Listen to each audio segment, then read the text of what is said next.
ایک کتا نزاع کے عالم میں تھا، قریب بیٹھا اس کا مالک آنسو بہا رہا تھا۔ مالک رو رو کے کہہ رہا تھا، ہائے لوگو، مجھ پر تو آسمان ٹوٹ پڑا، میں تو مارا گیا، کیا کروں، کدھر جاؤں، کون سے جتن کروں کہ میرے کتے کی جان بچ جائے۔ اتنے میں ایک فقیر اللہ والے کا اسی راستے سے گزر ہوا تو کتے کے مالک کو یوں بے حال دیکھ کر پوچھا، بھائی خیر تو ہے، اس طرح گلے پھاڑ پھاڑ کے کیوں رو رہے ہو؟ کہا، ہائے کیا کروں، کون میری فریاد سننے والا ہے؟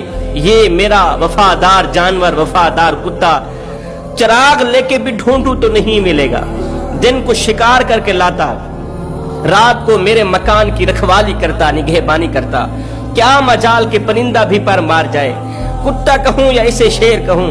فقیر نے بے حد متاثر ہو کر پوچھا، تیرے اس وفادار کو کون سی بیماری لاحق ہوئی ہے؟ تو کہا، کئی دن ہو گئے ہیں اسے کھانے کو کچھ نہیں ملا، کئی دن ہو گئے ہیں اسے کھانے کو کچھ نہیں ملا۔ اتنے میں فقیر کی نظر رونے والے کی پیٹھ پر پڑی جہاں کپڑے میں کوئی چیز بندھی ہوئی تھی۔ پوچھا، میاں اس کپڑے میں، اس تھیلی میں کیا چیز بندھی ہوئی ہے؟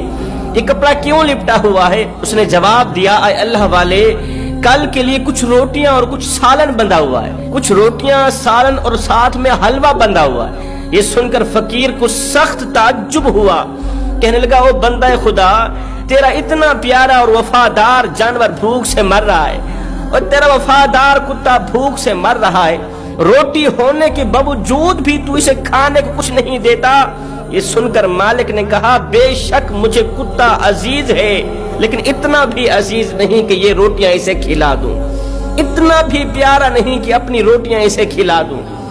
فقیر، تو نہیں جانتا، اے اللہ والے تو نہیں جانتا، روٹیاں حاصل کرنے کے لیے مال خرچ کرنا پڑتا ہے، البتہ آنسو بہانے کے لیے کچھ بھی خرچ نہیں کرنا پڑتا۔ ان آنسوؤں کو میں بیکار سمجھتا ہوں، ان آنسوؤں کو میں کچھ نہیں سمجھتا، اس لیے تو کتے کے غم میں بہا رہا ہوں یہ آنسو۔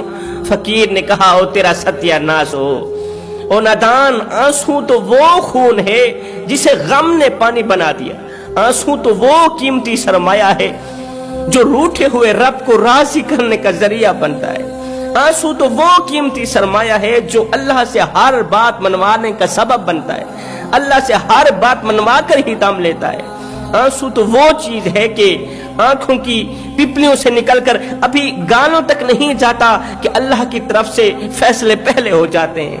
تو ان آنسوں کو کچھ سمجھ نہیں رہا، اور نادان، یہ قیمتی آنسو کتے کے پیچھے ضائع مت کر، یہ آنسو بہانے ہیں تو اللہ کے حضور بہا، یہ آنسو خوف خدا میں، خشیت الہی میں بہا، تیری دنیا بھی سنور جائے گی، تیری آخرت بھی سنور